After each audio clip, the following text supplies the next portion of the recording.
I'm going to start a small little series on miniature patterns. Now, I cannot begin to describe how wonderful these miniature patterns are, and these small tools are to practice your pattern making skills. Now, again, as I'm an advocate of sustainability and I do not like wasting fabric, material, your papers, everything, you can save that, and that's one thing that we do a lot in our classes. Sometimes my students feel that I'm very stingy and I'm being a miser, but that's not the point. I'm not. I just want to make it clear to everyone. I ask you to save paper and I ask you to use the leftover papers in the bin is because I want you to save the paper. So please understand, it's not because I'm a miser, okay? So coming back to this, miniature patterns are a great way to practice your pattern making.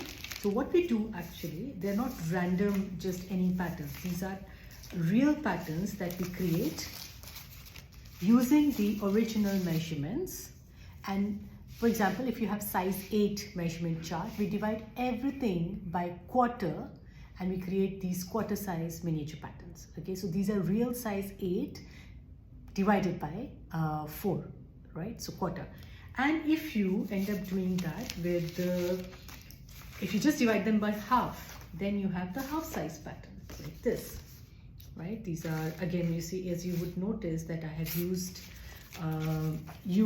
papers which have been used earlier, and I used them to create my patterns. So these are the half size patterns and these are the quarter size pattern. So we have this, right? This is the torso pattern. Now, why are they great? Is because if you have a mannequin also, which is half size, quarter size will be way too small to see anything, but the half size mannequins are great to work on.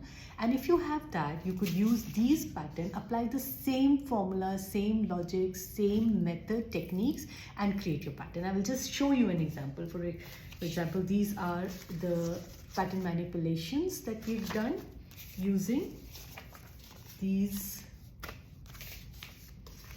miniature patterns, right? And how do they come out?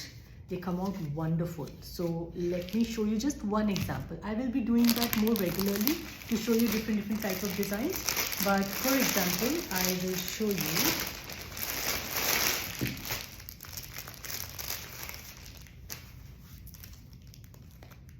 this panel dress, which is made using the miniature pattern.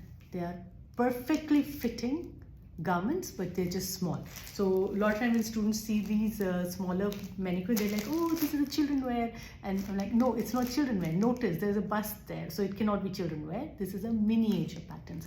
So I'll be making more patterns using these miniature, and hopefully you'll be able to apply those techniques on your bigger patterns, provided you know how to do a basic block. So if you're someone who has created basic block, doesn't matter which method you use, but it's a block that fits your body perfectly, you could use these techniques to create patterns for them, right?